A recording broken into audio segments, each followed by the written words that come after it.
Hi everybody. So this video is for those of you who just started your violin or viola right before the break. And you probably just learned a bow hold and an instrument hold, and now what? You've already forgotten those things. So this is a instrument basics video. And the first thing I want to talk to you about is your fingernails. So it's really important that you keep your fingernails very short for playing violin or viola. So this is my bow hand, and in order for me to make a good bow hold, here's my bow hold. You can see my thumbnail has to be short in order to have the right shape to it. Same thing with my pinky nail. So this is my right hand, and you can keep these three fingers, index finger, middle finger, ring finger, as long as you want. But your pinky and your thumb need to be very short. And you can see how short mine are. They're very short. My violin hand, in order to have good posture,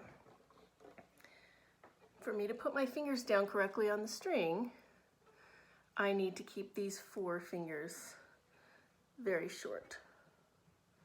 I can grow my thumb as long as I want. You can do whatever you want with your thumbnail, but keep your fingernails very, very short. Yep, the next thing I want to talk to you about is your feet. Now, I'm not going to show you my feet because it's just a little awkward on the video, but keep your feet about shoulder width apart.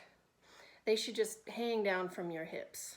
If your feet are too close together, you can tip over, and if they're too far apart, it just feels kind of weird. But it's important that you keep your weight evenly on both feet because that's going to support the rest of your body's posture. So next, I want to talk about this. This is your shoulder rest, and I think most of you have shoulder rests. If you have a sponge, the same thing applies. If you have a sponge, let me talk about the sponge first. There's going to be a skinny side for the sponge and a fat side. And you can see here's my chin rest, and on this side of the chin rest is a silver part, okay? The skinny side of your shoulder rest or your sponge goes across from the silver part.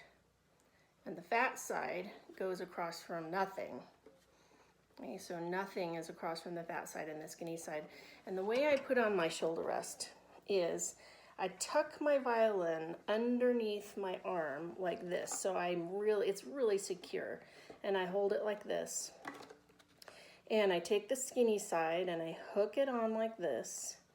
And the fat side, I take this part and I slide it up until it's about even. It's about the same on both sides, okay? And everybody's different, so we have to kind of experiment a little bit to make sure it's comfortable, but that's how I do mine. The next thing I want to talk to you about is your bow hold. Now, hopefully you remember how to do a bow hold, but if you don't, let me walk you through it.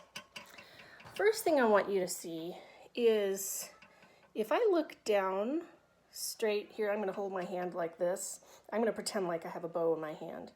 If I look down, this is what it looks like.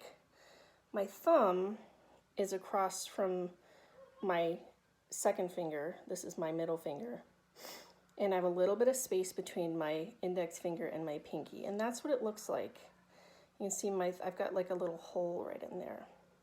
If I put my bow in there, I'm going to hold it so the bow hair is facing me, and I'm going to put my thumb, the very tip of it, I'm going to kind of hook it like that, and I'm going to put my thumb half on the silver part and half on the hair, right on the thumbnail, kind of sort of on the corner of my thumb, almost in the middle. Then I'm going to drape these two fingers across from my thumb. I call them my hangers. And you can see my middle finger is across from my thumb, and this finger is pretty deep down there. I'm not putting it on this white circle. I'm not thinking about the white circle. It really doesn't mean a whole lot to me.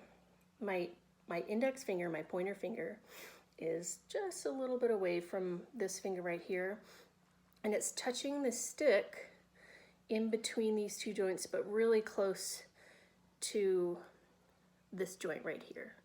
It's going to touch the stick right there, and then my pinky is nice and tall like that. And once I have my bow hold set, I would like to keep it straight up and down, because tilting it like this without a violin puts a lot of pressure on your pinky, and it puts a lot of pressure on your thumb, and it's really difficult for a brand new baby bow hold that's never held a bow before to keep its shape. Those muscles need to be developed first. And so I'm going to always keep it straight up and down while I'm practicing the bow hold. And the best thing you can do to get it really natural is two things. One is just to hold it. Once you get it really set, hold it, count to 30, and then just form it lots of times. Okay, so here it is again. So I'm holding this with this is my left hand, the wrong hand.